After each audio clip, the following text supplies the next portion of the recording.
আসমানে যাইও না রে বন্ধু, ধরতে পারবো না।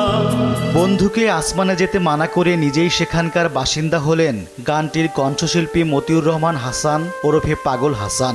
সিলেট সুনামগঞ্জ মহাসড়কে সুরমা ব্রিজের কাছে বাসের সঙ্গে সিএনজি চালিত অটোরিকশার মুখোমুখি সংঘর্ষে অনন্ত লোকের পথে পাড়ি জমান তিনি। 18 এপ্রিল সকাল 7টার দিকে এই দুর্ঘটনা ঘটে।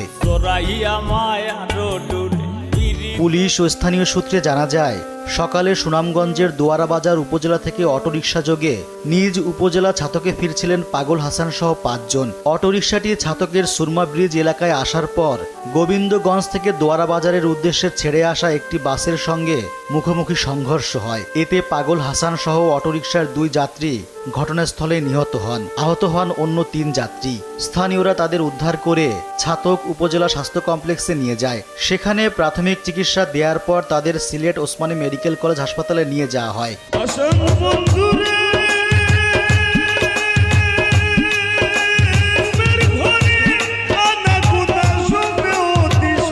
জানা গেছে, একটি গানের অনুষ্ঠান শেষে সুনামগঞ্জ ফিরছিলেন পাগল হাসান। পথিমধ্যে সড়ক দুর্ঘটনায় মৃত্যু হয় তার। এতে সঙ্গীতাঙ্গনে নেমে এসেছে শোকের ছায়া। সুরকার, গীতিকার ও কণ্ঠশিল্পী হিসেবে সঙ্গীতাঙ্গনে পরিচিত ছিলেন পাগল হাসান। শ্রোতাদের মধ্যেও ছিল জনপ্রিয়তা। তার লেখা গান আসিফ আকবর সহ দেশের অনেক জনপ্রিয় কণ্ঠশিল্পী গেয়েছেন। পাগল হাসানের একাধিক জনপ্রিয় গান রয়েছে। এর মধ্যে আসমানে যাইও না রে বন্ধু, জীবন খাতা, আমি জৈলামরি উল্লেখযোগ্য। রিজওয়ান সিদ্দিকী, দেশ টিভি।